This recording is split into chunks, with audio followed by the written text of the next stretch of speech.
Pleasant good morning to everyone. Today we see about the learning styles. So I'm Jenny. I'm from Max department.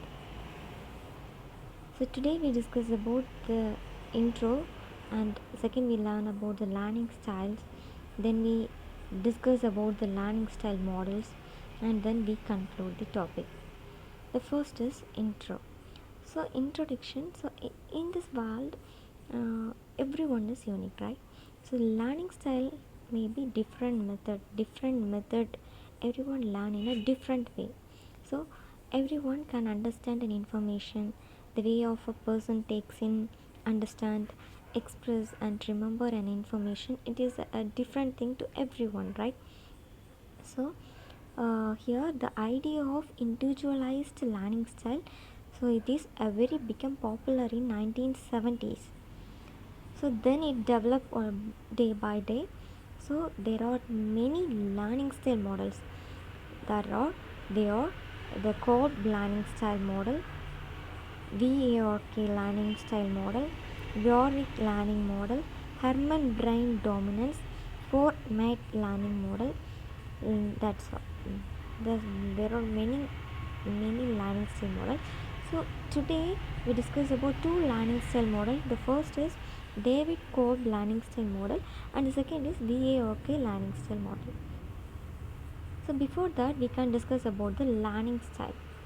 So learning style is a way that every students learn. What is the method that student to follow in her studies? So that way we can uh, say a learning style as the students can observe, process, and comprehend an information in their own way. So there are four key for learning style. They are visual, auditory, tactile, and kinesthetic. So according to Dunn and Prince, learning style is the way in which each learner begins to concentrate, process, and retain new and difficult information. That interaction occurs differently for everyone. So according to Dunn and Prince, they say the learning style is, so each learner begins to concentrate a thing or process that thought and retain the new information. So these interaction that occurs different for everyone, individually that different for everyone, right? So they define the learning style as this. So next we discuss about learning style model. So today we see two learning style model, right? So first is David Kolb learning style model. So David Kolb published his learning style model in 1984. 1984. So here we have two things. The first is a four-stage cycle of learning, and the second is four separate learning styles.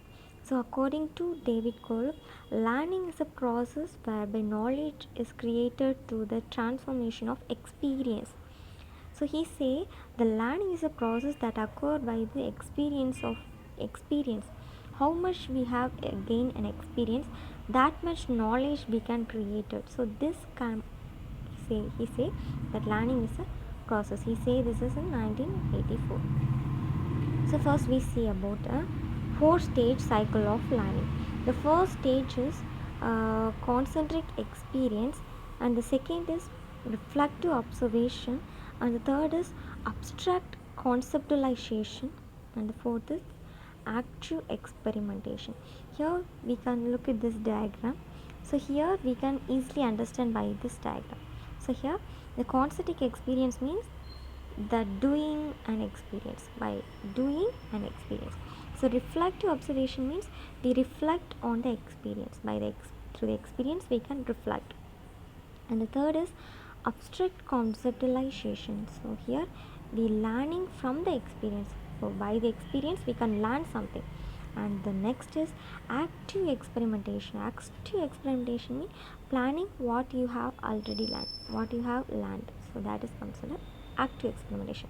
So these are the four stage cycle of learning by David Kolb.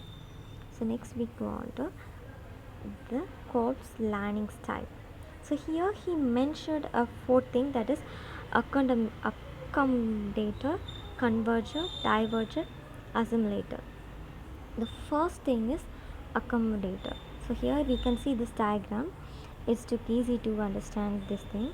So here the accommodator means, so this the concentric experience plus active experiment. So these two, this we can get the accommodation. So here we can feel and do what we can feel and what we can do, that comes under accommodation.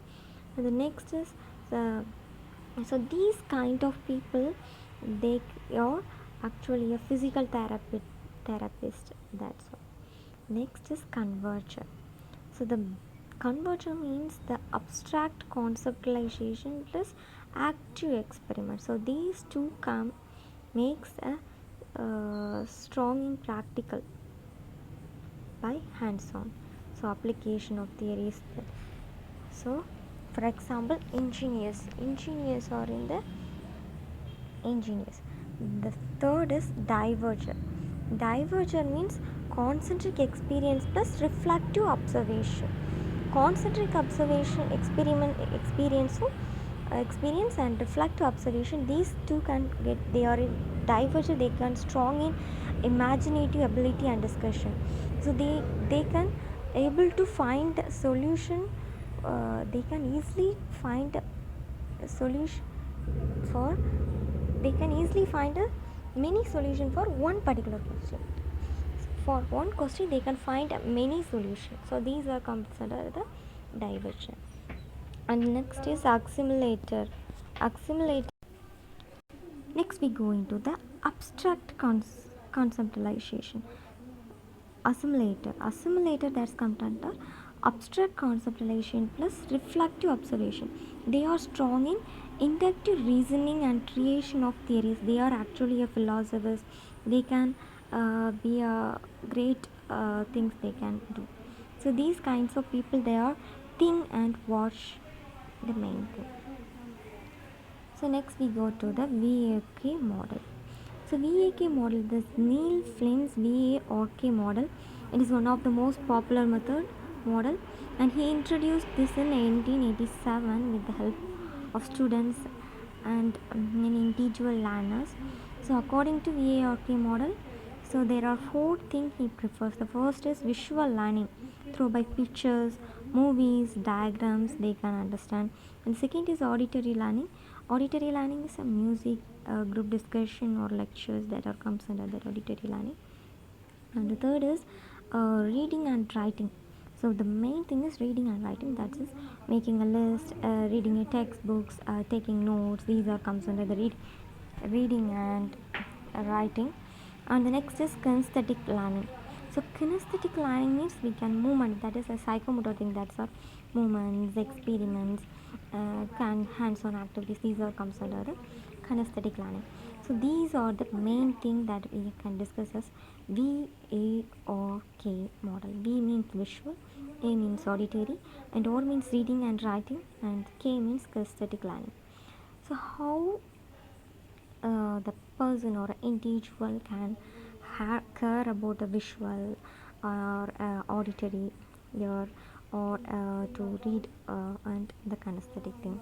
So these are in the, so first is visual learning. So visual learning is to prefer the use of images, so maps and geographic organizer to access and understand new information. So when we are in the school, they can actually provide a map to to point out the location. These are the things that we can visually learn through this kind of things. So we can understand the new information through this. So next is auditory learning. Auditory learning is the best to understand new content through listening and speaking in situations such as lectures and group discussion. So when we are in for example, we are in a seminar or in a group discussion with our classmates or friends, that can make us to focus on these things through auditory hearing. So this can easily understand and these easily memorize through the auditory by hearing. So by hearing a thing we can easily understand. For example, we can hear a lot of music like cinema songs or any other songs that can easily memorize, and we can easily understand, and we easily retain our memory through this. And the next is reading and writing learning. So reading and writing learners prefers to take in information that is displayed as words and text. So when we read more, we can gather more information, and we can think on it, and we can write on that information, so we can acquire more learning through this. And the next is kinesthetic learning. So that is comes under psychomotor skills like sports, any other thing. So students who are kinesthetic learners best understand information through detailed representation of information. So now we can move to the educational implementation. What is the purpose of these two learning style models? So we can discuss about that. So first is both Cope's learning style and the cycle. So this could be used by teachers to critically evaluate the learning proficient typically able to students, and to develop more appropriate learning opportunities to the students. So this can develop the learning opportunities to the students, and it can able to evaluate the students in a regular manner. The second is educators should ensure the activities are designed and carried out in ways that offer each learner the chance to engage in the manner that suit them best. The next is individuals can be helped to learn more effectively by the identification of their lesser perform learning style, and the strengthening of this through the application of the experiential learning style. So individuals can learn by this learning style model. So every individual can learn easily by through this uh, learning styles. So activities and material should be developed in ways that draw on abilities for each stage of the experience learning cycle, and take the students through the whole process in sequence. So through this, the students can actually the whole process is in sequence through this. So next is conclusion.